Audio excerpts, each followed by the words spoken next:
Hello दोस्तों, आप सभी का हमारे यूट्यूब चैनल स्टडी आपके साथ में एक बार फिर से स्वागत है। आज हम लोग 26 ऑफ सितंबर टू 30th ऑफ सितंबर तक के सारे इंपॉर्टेंट करंट अफेयर्स जो कि एग्जाम पॉइंट ऑफ व्यू से इंपॉर्टेंट हो, उन सभी को इस पर्टिकुलर सीरीज में डिस्कस करने जा रहे हैं।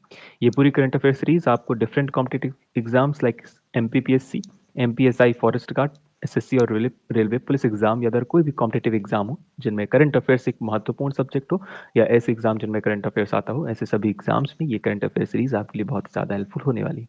और इस पर्टिकुलर सीरीज में हम इंडिया और वर्ल्ड की सारी इंपॉर्टेंट न्यूज़ को डिस्कस कर रहे हैं। अगर आपको इस पूरी वीडियो का पीडीएफ चाहिए तो स्टडी आपके साथ नाम के टेलीग्राम ग्रुप से ज्वाइन होकर वहां से आप पीडीएफ को आसानी से डाउनलोड कर सकते हैं, जिसकी लिंक आपको इस वीडियो के डिस्क्रिप्शन में मिल जाएगी। तो चलिए हम लोग अब बात करते हैं क्विक रिवीजन की। क्विक रिवीजन में जाने से पहले ऐसे सभी मेरे साथी जो पहली बार इस वीडियो को देख रहे हैं वो हमारे यूट्यूब चैनल को सब्सक्राइब, साथ ही साथ अपने डिफरेंट सोशल मीडिया प्लेटफॉर्म्स पर इस वीडियो को शेयर भी कर सकते हैं। चलिए बात करते हैं क्विक रिवीजन की। क्विक रिवीजन यानी कि प्रीवियस लेक्चर का एक क्विक एनालिसिस। चलिए बात करते हैं। फर्स्ट न्यूज़ हमने क्या देखी थी? फर्स्ट न्यूज़ हमने देखी थी कि इंडिया की रैंक रही है 52nd in digital quality of life index. मैंने आपको बताया था digital quality of life index, ये इंडेक्स किसने तैयार किया है? नीदरलैंड की एक फर्म है, उसने ये इंडेक्स जारी किया जिसमें इंडिया की रैंक क्या रही है? 52nd। मैंने आपको बताया था कि digital quality of life index में किन किन फैक्टर्स को लिया जाता है, तो मैंने आपको इस पर बताया था इंटरनेट, इंटरनेट फैसिलिटी या इंटरनेट क्वालिटी पर किस तरह की क्वालिटी है। इसके अलावा मैंने आपको बताया था इंटरनेट अफोर्डेबिलिटी, अफोर्डेबिलिटी, ठीक है। इसके साथ ही साथ मैंने ई सिक्योरिटी और ई गवर्नमेंट जैसे कुछ फैक्टर्स को शामिल करके इस पर्टिकुलर इंडेक्स को तैयार किया जाता है, जिसमें इंडिया की रैंक क्या रही है? 52nd रैंक रही है। अगर टॉप कंट्रीज की बात करें तो टॉप कंट्रीज में मैंने आपको बताया था डेनमार्क की रैंक क्या है? फर्स्ट है। मुझे उम्मीद है कि सारी बातें आपको प्रीवियस लेक्चर से समझ में आई होंगी। इसके अलावा सेकंड न्यूज हमने देखी थी कि इंडिया की रैंक फर्स्ट रही है, ध्यान रखना है, फर्स्ट रही है global crypto adoption index. Globally crypto adoption में इंडिया की रैंक क्या रही है? फर्स्ट रही है, एज इट इज। आप ये वाली बात ध्यान रखेंगे। इसके अलावा थर्ड न्यूज हमने देखी थी, प्रधानमंत्री नरेंद्र मोदी जी ने नए पार्लियामेंट का नाम क्या रखा है? तो नए पार्लियामेंट का नाम रखा है parliament house of India, as it is. बहुत इंपॉर्टेंट है, पार्लियामेंट हाउस ऑफ इंडिया। तो नए संसद भवन का नाम क्या है? Parliament house of India. इसके अलावा पुराने संसद है, मैंने कई बार बता रहा हूँ ये वाली बात, और ये मुझे लगता है कि डिफरेंट एग्जाम्स में ये पूछा जा सकता है। तो संविधान सदन, एज इट इज। आप ये वाली बात ध्यान रखेंगे, पुराने संसद भवन का नाम।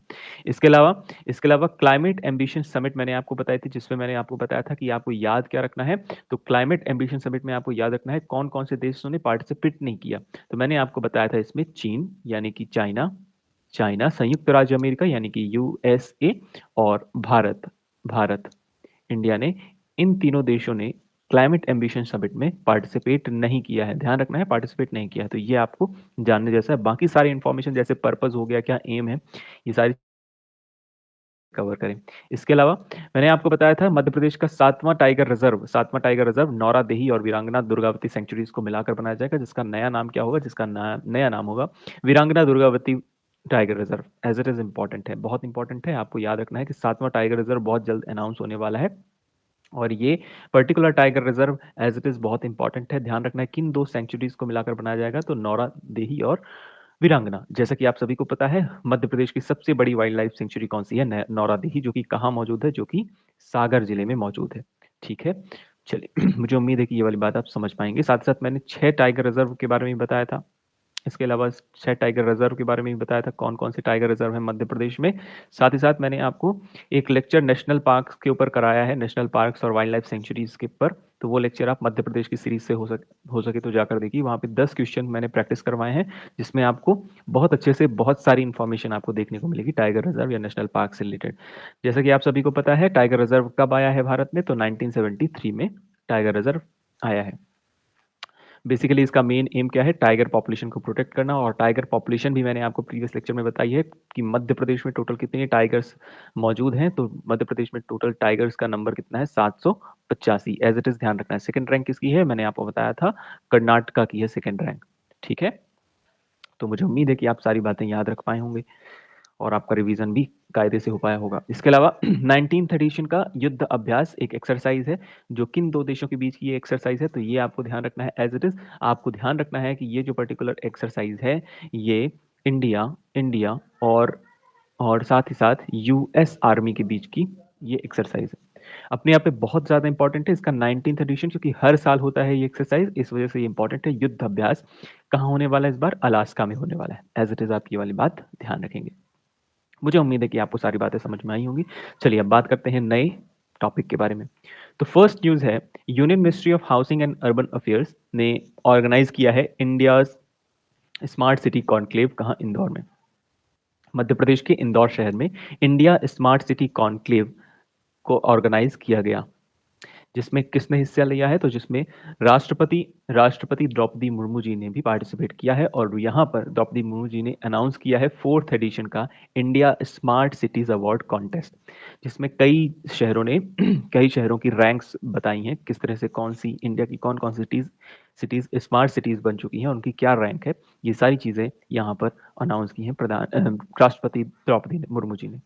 इसके अलावा अगर हम लोग बात करें, ये पूरा मिशन जो स्मार्ट सिटीज मिशन है, ये कब लॉन्च किया गया? तो 25 जून 2015 को ये लॉन्च किया गया था, जिसका प्रमुख उद्देश्य था कि पर्टिकुलर सिटीज के इंफ्रास्ट्रक्चर को बढ़ाना, या फिर वहां पर क्लीन और सस्टेनेबल एनवायरनमेंट की व्यवस्था करना, साथ ही साथ वहां के सिटीजन्स को क्वालिटी ऑफ लाइफ प्रदान करना, यानी कि उच्च गुणवत्ता वाला जीवन प्रदान करना उस पर्टिकुलर सिटीज के सिटीजन को।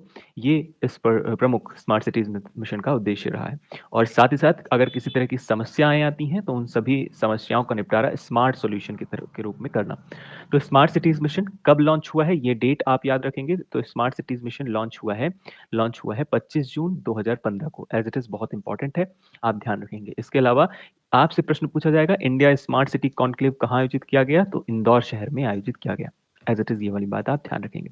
इस पर्टिकुलर लिस्ट में प्रोजेक्ट अवार्ड 10 डिफरेंट थीम्स पर दिए गए, इनोवेशन अवार्ड दिए गए, सिटी अवार्ड दिए गए 2 थीम्स पर, नेशनल और zonal, state award, UT award, partners award, और लगभग 845 एप्लीकेशन रिसीव हुई थी, जिसमें से 5 अवार्ड कैटेगरीज थी, जिसमें 66 फाइनल विनर्स आइडेंटिफाइड हुए हैं।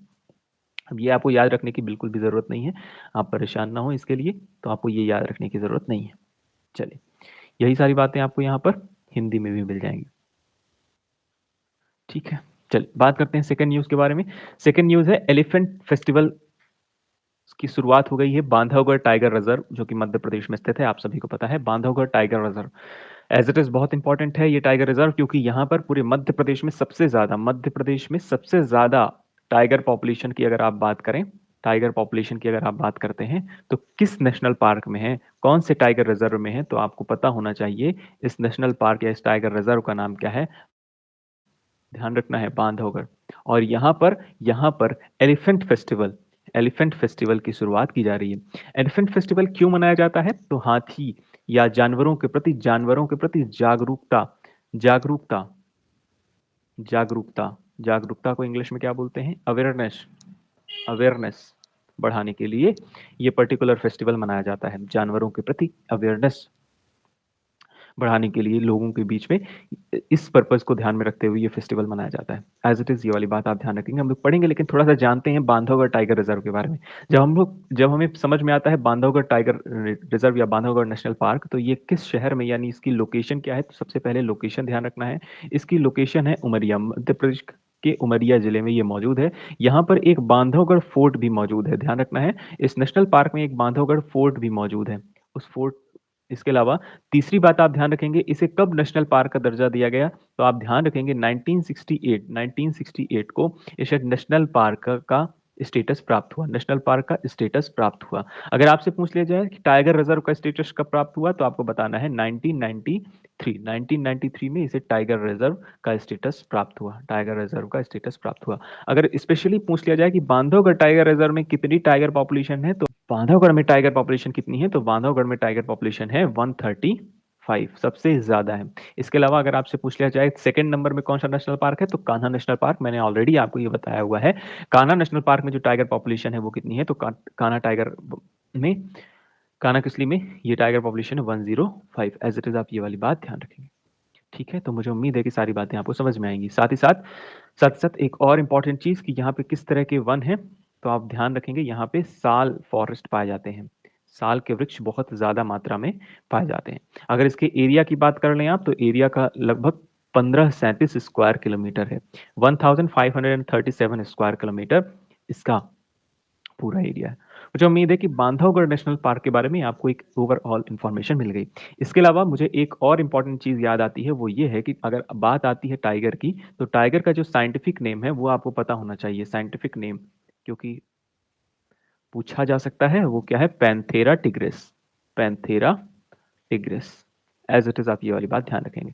अगर हम लोग बात करें, थोड़ा सा टाइगर्स पर बात ही कर रहे हैं, तो मुझे कुछ चीजें और याद आ रही हैं, मैं उन सभी चीजों को यहाँ पर इंक्लूड करने का प्रयास करता हूँ। टाइगर पॉपुलेशन अगर बात करें तो टाइगर पॉपुलेशन नरेंद्र मोदी जी ने, मैंने आपको बताया था, नरेंद्र मोदी जी ने कैमरा ट्रैपिंग से रिकॉर्ड किए गए जितने टाइगर हैं उनकी संख्या मैंने आपको बताई थी, उनकी संख्या 3167 है। नरेंद्र मोदी जी ने ये अनाउंस किया था, आप सभी को पता होगा, ये आई थिंक मई के आसपास की न्यूज थी कि 3167 टोटल टाइगर पॉपुलेशन है।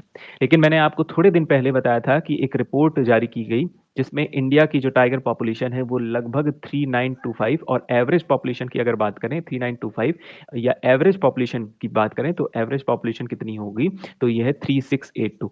कितने प्रतिशत से बढ़ रही है? तो 6% से बढ़ रही है। ऑलरेडी मैंने आपको ये वाली बात बताई हुई है, बहुत ज्यादा इंपॉर्टेंट है ये 6%, आप एज इट इज ध्यान रखेंगे, ठीक है।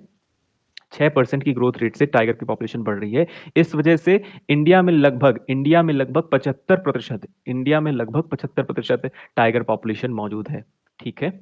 वर्ल्ड की लगभग 75% टाइगर पॉपुलेशन कहाँ मौजूद है? तो इंडिया में मौजूद है, एज इट इज, बहुत इंपॉर्टेंट है ये वाली बातें, ठीक है। तो ये नंबर, आप इनमें से कौन सा नंबर याद रखेंगे? आप थोड़ा सा कंफ्यूजन आया होगा आपके मन में, तो नरेंद्र मोदी जी ने कैमरा ट्रैपिंग की मदद से, यानी कि कैमरा, ड्रोन कैमरे से रिकॉर्ड किए गए जो टाइगर्स हैं उनकी पॉपुलेशन कितनी बताई थी? 3167। लेकिन एवरेज पॉपुलेशन अब कितनी हो चुकी है? Average population 3682। और किस परसेंट से बढ़ रही है? तो 6% से बढ़ रही है ये पॉपुलेशन, और साल के अंत तक लगभग इतनी हो जाएंगी पॉपुलेशन। तो अगली रिपोर्ट जब भी आएगी तो उसकी पॉपुलेशन कितनी, लगभग 6% से बढ़ी हुई मिलेगी और इतनी हो जाएगी। तो आपको ये पॉपुलेशन आप चाहे तो ना याद रखें, लेकिन ये दोनों फिगर आप याद रखें, और उसमें से भी स्पेसिफिकली आपको ये तो बिल्कुल पता ही होना चाहिए। मुझे उम्मीद है कि आपको सारी बातें समझ में आई होंगी, ठीक है। चलिए बात करते हैं इस न्यूज़ के बारे में। ये न्यूज़ ओवरऑल हमने कंप्लीट कर ली है कि मध्य प्रदेश के बांधवगढ़ टाइगर रिजर्व में हाथी महोत्सव शुरू हो गया है। यह 7 दिनों तक चलेगा, और साथ साथ 2023 में महोत्सव का प्राथमिक लक्ष्य ग्रामीणों को हाथियों के बारे में शिक्षित करना और जंगली जानवरों के बारे में गलत धारणाओं को दूर करना। इसका मतलब क्या है? अगर ओवरऑल हमने कहा, तो मैंने आपको बताया था अवेयरनेस क्रिएट करने के लिए लोगों में, तो इसका मतलब ओवरऑल यही हो गया, है ना। शिक्षित करने का मतलब क्या है? शिक्षित करने का एक सेंस आप ये भी लिख सकते हैं कि अवेयरनेस किया जा रहा है, अवेयरनेस फैलाने के लिए ये पर्टिकुलर फेस्टिवल मनाया जा रहा है। तो आपको ध्यान रखना है, एलिफेंट फेस्टिवल कहाँ मनाया गया? बांधवगढ़ टाइगर रिजर्व मध्य प्रदेश में कहाँ मौजूद है? ये उमरिया शहर में मौजूद है, और साथ साथ यहाँ पर सबसे ज्यादा टाइगर पॉपुलेशन पाई जाती है। यहाँ पर सबसे ज्यादा वन कौन से ट्री के पाए जाते हैं? तो ध्यान रखना है, साल ट्री के पाए जाते हैं। कब बनाया गया टाइगर रिजर्व? तो टाइगर रिजर्व से 1993 में बनाया गया टाइगर रिजर्व, प्रोजेक्ट टाइगर के अंतर्गत शामिल किया गया। कब नेशनल पार्क बना, अगर पूछ लिया जाए, तो आपको ध्यान रखना है 1968 में ये क्या बना है? नेशनल पार्क बना है। बहुत इंपॉर्टेंट है ये सारी चीजें, ठीक है। चलिए, टोटल टाइगर पॉपुलेशन कितनी है यहाँ पर? तो 135 टाइगर पॉपुलेशन है, और सेकंड 105 कान्हा किसली में है। इसके अलावा और पैंथिया टिग्रिस टाइगर का साइंटिफिक नाम है। इस तरह से आप ध्यान रखेंगे। चलिए बात करते हैं नेक्स्ट न्यूज के बारे में। नेक्स्ट न्यूज है हमारी MS स्वामीनाथन, जिन्हें आप सभी जानते हैं father of India's green revolution. बहुत इंपॉर्टेंट है, इनका रिसेंटली 98 की उम्र में निधन हो गया। MS Swaminathan as it is बहुत इंपॉर्टेंट है, आपको एज इट इज ध्यान रखना है। अगर इनके बारे में थोड़ा सा हम लोग बात करें, तो इनका जन्म कहाँ हुआ है? तो इनके जन्म की बात करें तो 7 अगस्त 1925 को इनका जन्म हुआ। 1925 में इनका जन्म हुआ। कहाँ जन्म हुआ है? तो कुंभकोणम में इनका जन्म हुआ, ठीक है। कुंभकोणम में इनका जन्म हुआ है, ठीक है।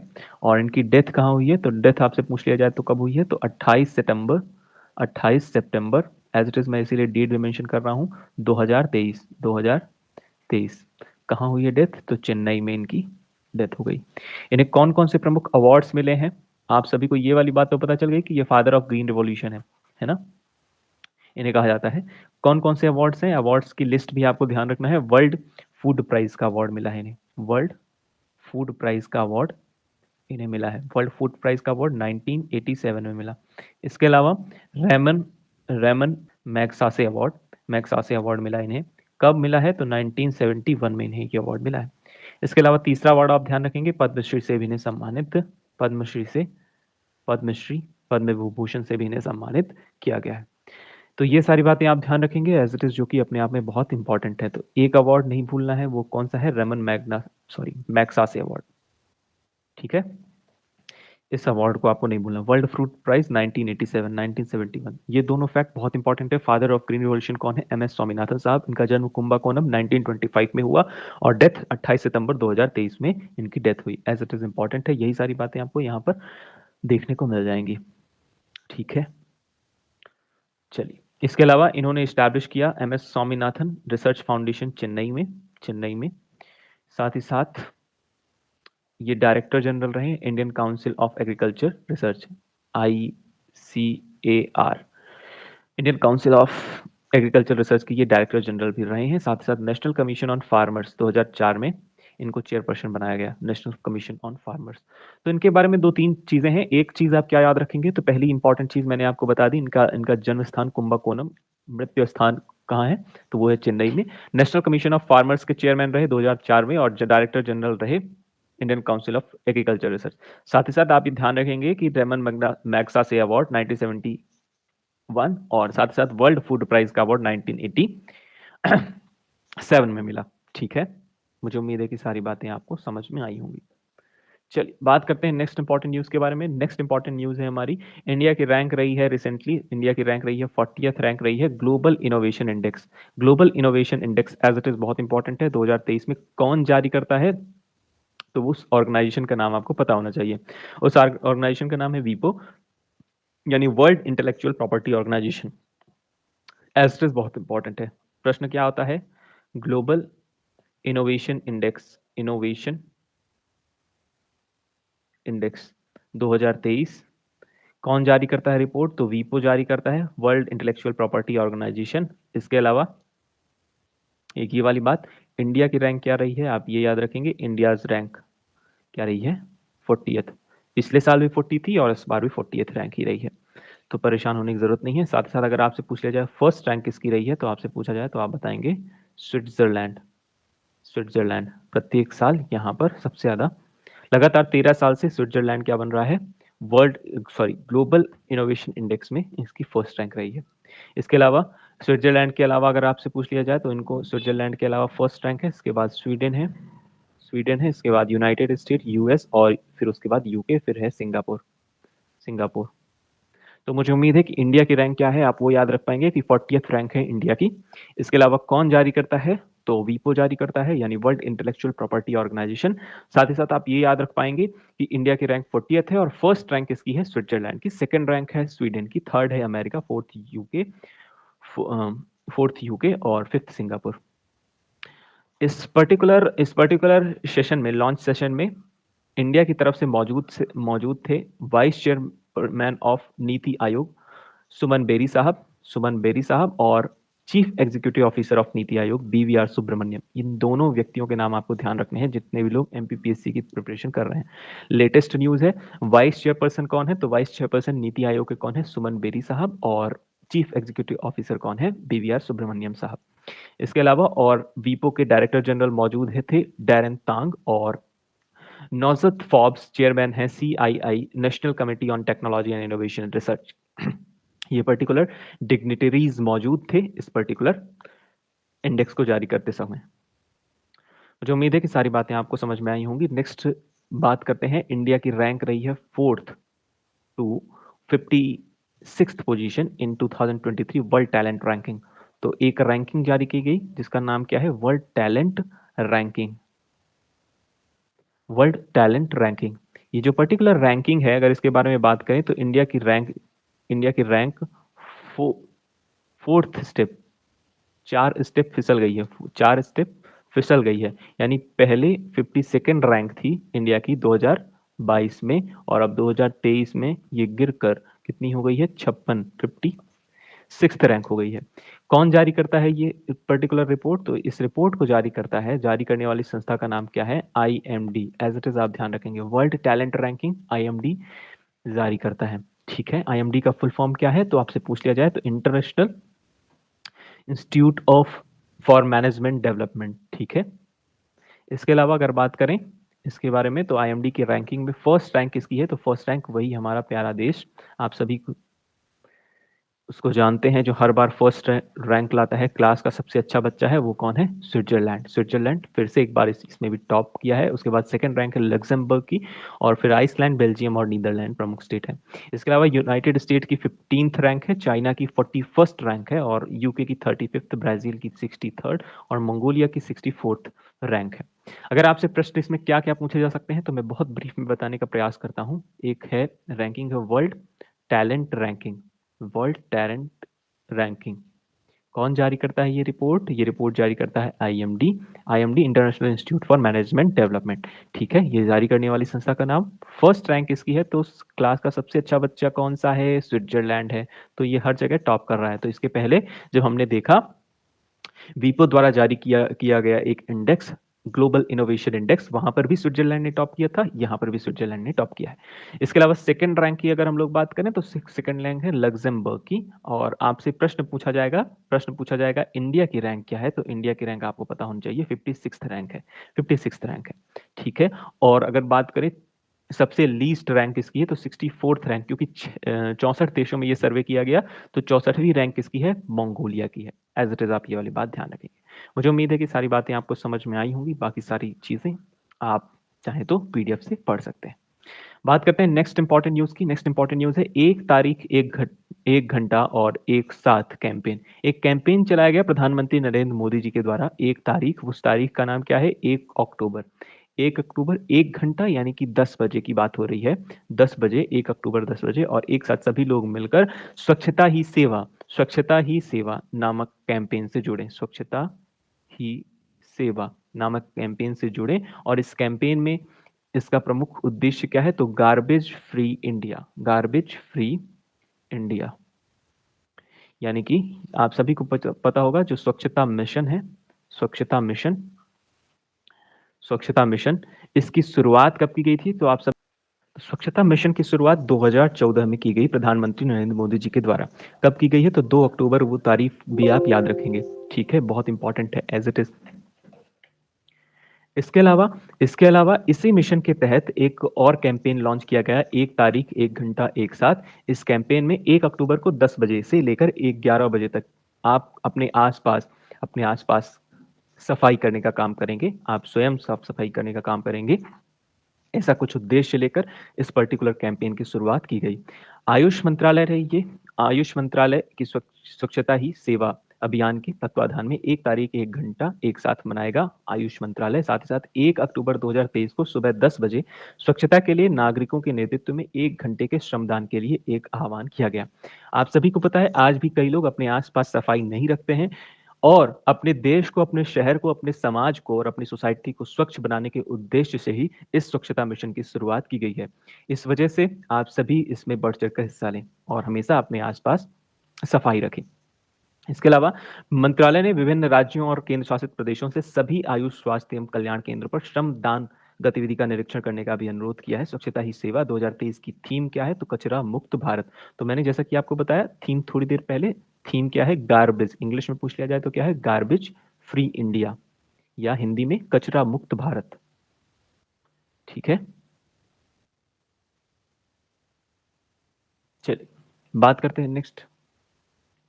9 साल पहले प्रधानमंत्री नरेंद्र मोदी जी ने 2014 में स्वच्छता का आह्वान किया था, यानी स्वच्छता मिशन की शुरुआत की थी।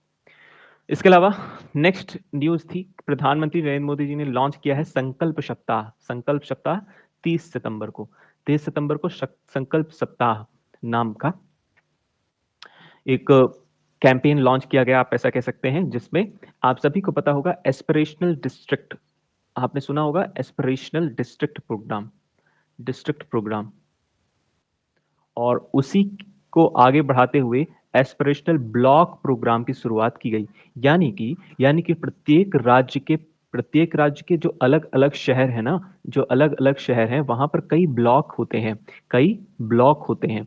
उन ब्लॉक्स में भी डेवलपमेंटल वर्क्स को सुनिश्चित करने के लिए ये पर्टिकुलर कैंपेन या ये पर्टिकुलर मिशन लॉन्च किया गया, जिसका नाम क्या है, संकल्प सप्ताह।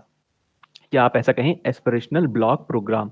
एस्पिरेशनल ब्लॉक प्रोग्राम, इस पर्टिकुलर प्रोग्राम के तहत ये सुनिश्चित किया जाएगा कि पर्टिकुलर ब्लॉक्स में health health education health education education infrastructure infrastructure infrastructure यानी हॉस्पिटल एजुकेशन इंफ्रास्ट्रक्चर की बात हो रही है। थोड़ा और बेहतरीन तरीके से लिख दिया जाए, आप बोलेंगे कि बढ़िया नहीं लिखा है। इंफ्रास्ट्रक्चर, साथ ही साथ सभी फैसिलिटीज, चाहे वो ट्रांसपोर्टेशन फैसिलिटीज हो, उन सभी फैसिलिटीज को सुनिश्चित करने के लिए, क्योंकि इसके पहले जो कैंपेन लॉन्च किया गया या प्रोग्राम लॉन्च किया गया वो डिस्ट्रिक्ट लेवल पर इन्हीं सारे चीज़ों पर ध्यान, इन्हीं सारी चीज़ों पर फोकस करने के लिए किया गया था। और अब उन्हीं सारी चीज़ों को ब्लॉक्स के लेवल पर भी, यानी कि ब्लॉक्स को भी डेवलप करने के लिए ये पर्टिकुलरली कैंपेन या ये पर्टिकुलर प्रोग्राम लॉन्च किया गया। इसके थ्रू, इसके तहत जब ब्लॉक्स में भी इस तरह के प्रोग्राम चलाए जाते हैं तो वहाँ के लोगों की जिंदगी में काफ़ी अच्छी तरीके से सुधार आता है और वहाँ की जो क्वालिटी ऑफ लाइफ है वो इंक्रीज होती है। इस वजह से ये पर्टिकुलर कैंपेन लॉन्च किया गया या ये प्रोग्राम लॉन्च किया गया। Sankalp Saptah to be observed in all 500 aspirational blocks of 329 district across the country. Madhya Pradesh के भी अलग अलग शहरों को इसमें शामिल किया गया है। लगभग 500 एस्पिरेशनल ब्लॉक्स को इस पर्टिकुलर प्रोग्राम में रखा गया है। इसके अलावा ईच डे इन संकल्प सप्ताह यानी कि एक हफ्ते तक प्रत्येक दिन स्पेसिफिक डेवलपमेंट थीम पर काम किया जाएगा सभी एस्पिरेशनल ब्लॉक्स पर। जितने भी एस्पिरेशनल ब्लॉक्स बनाए गए हैं, जैसे कि मैंने आपको बताया 500 एस्पिरेशनल ब्लॉक्स बनाए गए हैं, है ना, ब्लॉक्स बनाए गए हैं। उन ब्लॉक्स में अलग अलग दिन अलग अलग थीम पर काम किया जाएगा। मैं उन थीम के बारे में भी आपको बताने का प्रयास करता हूं। वो थीम क्या है? तो पहले 6 दिनों की थीम में संपूर्ण स्वास्थ्य, सुपोषित परिवार, स्वच्छता, कृषि, शिक्षा और समृद्धि दिवस शामिल है।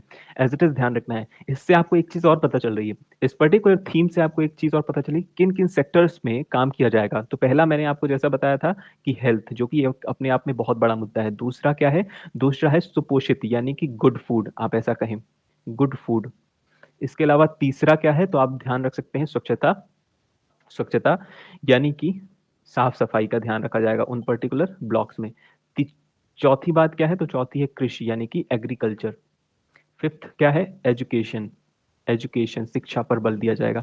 अलग अलग थीम है, ध्यान रखना है। छठवां क्या है? समृद्ध। समृद्धि, ओवरऑल डेवलपमेंट की बात की जाएगी।